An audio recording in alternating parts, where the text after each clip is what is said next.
মিছিল করেছে বলে 7 জনকে তুলে নিয়ে মেরে ফেলে দিয়েছে। নদীতে 3 জনের লাশ পাওয়া গেছে, 4 জনের খবর এখনো পাওয়া যায়নি।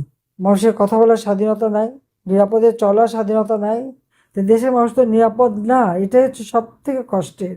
তাদের উপর যে জুলুম অত্যাচার, তারপরেও আমাদের দেশে আওয়ামী লীগের নেতাকর্মীরা যথেষ্ট সাহসের পরিচয় দিচ্ছে।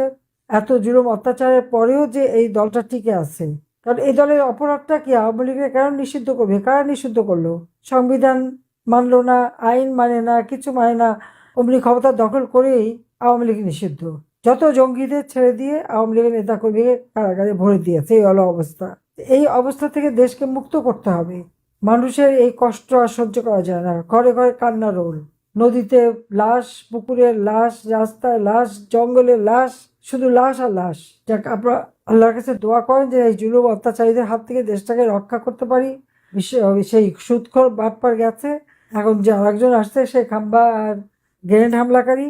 তাদের তো একটাই চেষ্টা কিভাবে আমাদের মারবে। তারপর আমি বাংলাদেশে যাব, কারণ মানুষের এত কষ্ট সহ্য হয় না।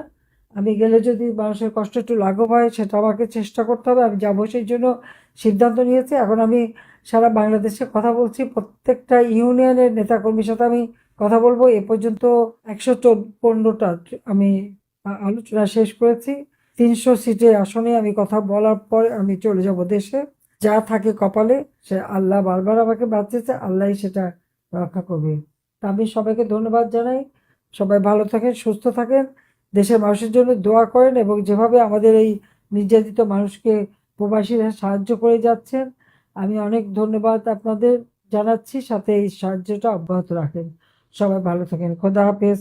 আমার এখানে মা বোনেরা আছে, তাদের জন্য আমি দোয়া করি, ছোট শিশুরা, তাদেরও দোয়া করি, এবং আমিও সকলের দোয়া চাই যে আপনারা একটু আমার দেশবাসীর জন্য দোয়া করবেন, যে তারা ভালো থাকে, সুস্থ থাকে, এই জালিমের হাত থেকে দ্রুত যেন রক্ষা পায়। তো আপনারা সবাই এইভাবে আয়োজন করার জন্য আন্তরিক ধন্যবাদ জানাচ্ছি।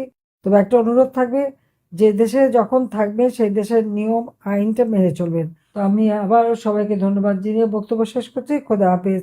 জয় বাংলা, জয় বঙ্গবন্ধু, বাংলাদেশ চিরজীবী হোক।